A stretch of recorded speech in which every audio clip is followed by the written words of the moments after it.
गुंजाहार, सुंदर कर्णयुगल, बहुत सुंदर शोभा श्री लालजू की है। कुंडल जब ऐसे तो कपोलों पे कांति पड़ती है, और हार, गुंजाहार के साथ रत्नहार, रत्न के जटित बाजूबंद। आज तो प्रभु का अद्भुत रूप समस्त गोप बालक अपने सखा श्री लालजू को देख देख करके बहुत आनंदित हो रहे हैं। असह्य आनंद आ रहा है। असह्य माने सहा नहीं जा रहा। अधिक से अधिक सब गोपों ने भोजन सामग्री अपने बालकों को, गोप बालकों को बांधी, क्योंकि पता है सब मिलकर पाएंगे और पता है सब श्री कृष्ण को पवाएंगे। श्री अच्छे अच्छे माखन मिश्री, छाछ, बहुत सी सामग्रियां। सबको चिंता है हर ब्रजवासी को कि कुछ ऐसा पदार्थ न जाए, क्योंकि कोई भी सखा बिना श्री कृष्ण को पवाए पाता नहीं है।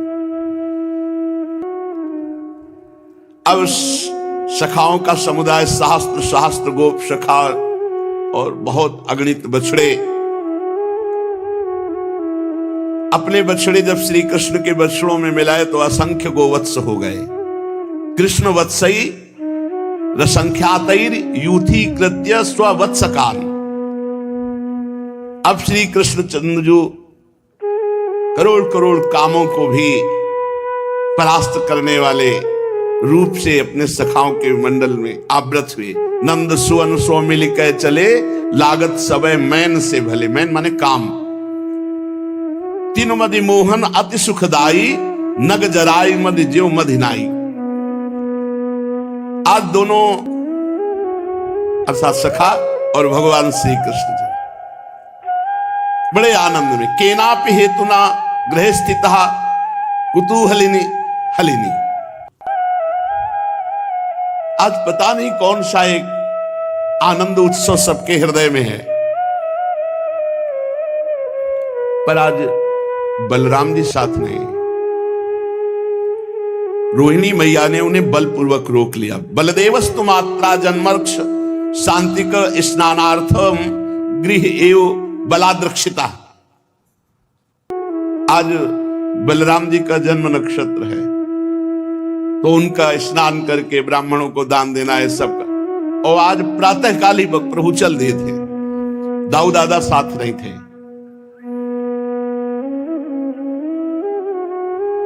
दाऊ भैया ने सखाओं से जाके पहले कह दिया था, इसकी सुरक्षा रखना, आज मैया मुझे जाने नहीं दे रही, मुझे बहुत चिंता लग रही है, सुबह से चल रहा है, कुछ ना कुछ घटना तो नहीं है, क्योंकि इसका कोई ये क्या सोच रहा है, क्या करेगा, कोई जान नहीं सकता। इसलिए सखाओं से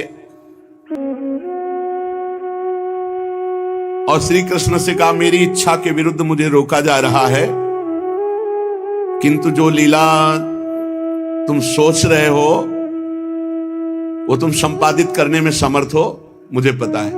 इतना कहा कि मुझे जबरदस्ती रोका जा रहा है, वैसे मैं रुकना नहीं चाहता, मैं इसलिए भी रुक जा रहा हूं कि मुझे पता है तुम जो लीला सोच रहे हो करने में समर्थ हो। तो सखाओं ने सोचा वन भोजन खेल क्रीड़ा की बात हो रही होगी। बलराम जी ने इशारा दिया भगवान को, आप समर्थ हो, आप निश्चिंत होकर जाओ। अब तो दाऊ भैया ऐसा कुछ हुआ कि किसी को स्मृति नहीं कि दाऊ भैया हमारे साथ हैं कि भी नहीं है। नवीन उत्साह, अरविंदाक्ष कमल नयन भगवान श्री कृष्ण के चंचल नेत्र सब सखाओं के मुखमंडल पर। कोई गुंजा, कोई कांच, कोई मुक्तामणि, कोई स्वर्ण निर्मित आभूषणों से रचना किए हुए ग्वाल बाल सखा सब, और नीलमणि मनोहर श्रृंगार किए हुए। अब उनकी क्रीड़ा आरंभ हुई बाल सखाओं की। विविध प्रकार की बाल चेष्टाएं प्रभु करते, जैसे साधारण बालक खेलते ऐसे ही।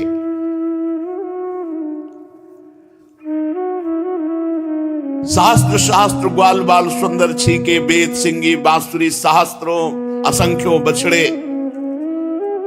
भगवान श्री कृष्ण वृंदावन में पीले, हरे, लाल ऐसे फूलों को चयन करते हैं, नई नई कोपलों को, गुच्छों को, रंग बिरंगे फूलों को, मोर पंखों को, केरू आदि धातुओं को, और सब मिलकर एक दूसरे का श्रृंगार कर, सब सखाओं का।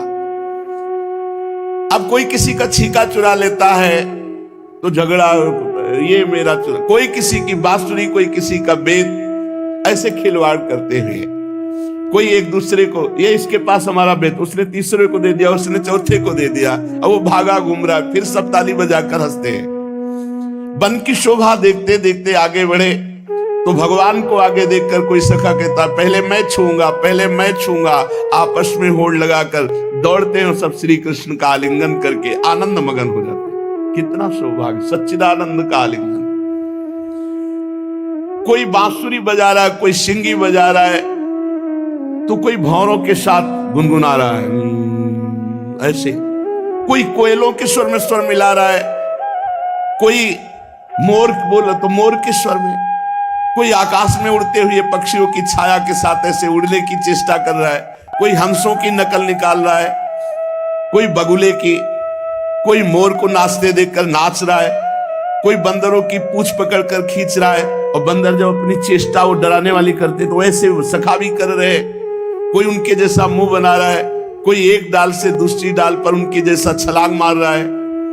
बहुत से सखा है, कोई नदी की कछार में छुपने का खेल खेल रहा है, वहां देखा मेढक फुदक रहे तो मेढक की तरह फुदक रहे और देख रहे भगवान मुस्कुरा रहे, उनको और आनंद आ रहा है। कोई अपनी परछाई को देखकर हंसी करते हैं, कोई अपनी प्रतिध्वनि को, जब लौट कर शब्द आता है तो ये मेरे जैसा कौन बोल रहा है। ऐसे भगवान श्री कृष्ण बड़े बड़े ज्ञानियों के लिए भी ये दुर्लभ है, ब्रह्मानंद का मूर्तिमान स्वरूप है, दास्य भाव से भजने वालों के लिए आराध्य देव परमेश्वर भगवान परमेश्वरशाली परमात्मा है, और विषय मोहित विषयांधों के लिए केवल एक मनुष्य बालक है।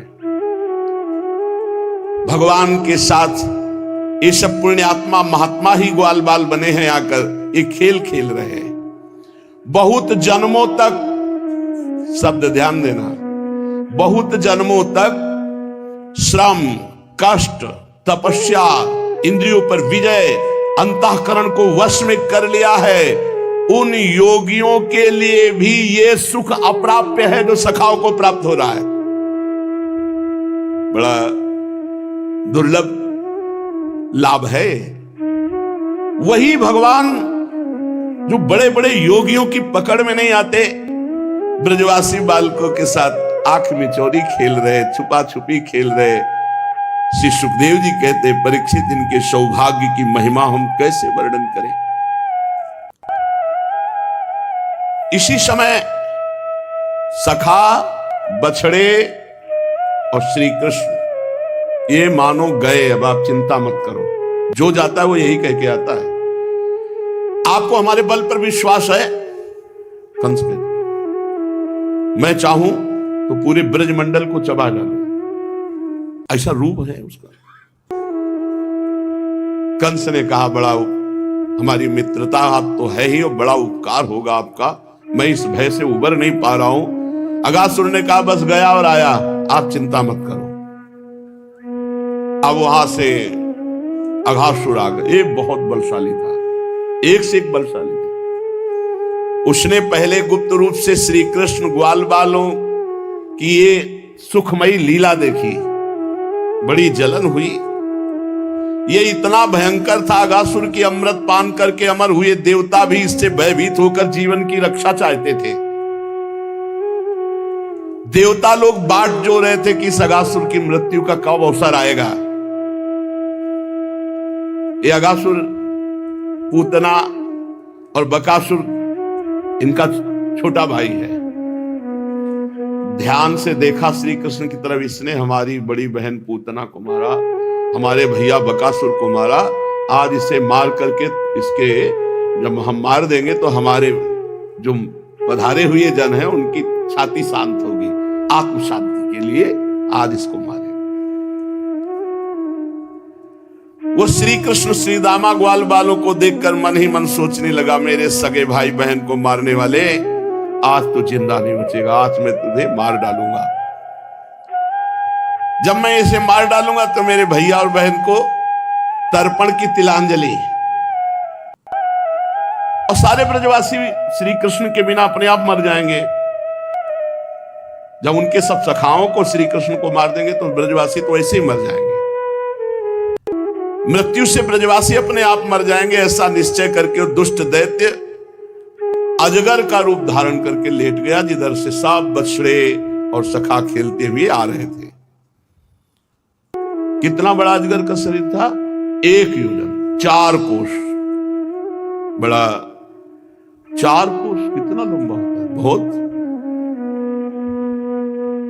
1 योजन और ऊंचाई पर्वत के समान, बड़ा अद्भुत। उसकी नियत थी एक झटके में बछड़ा, सखा, श्री कृष्ण सबको निगल जाने की। इसलिए उसने अपना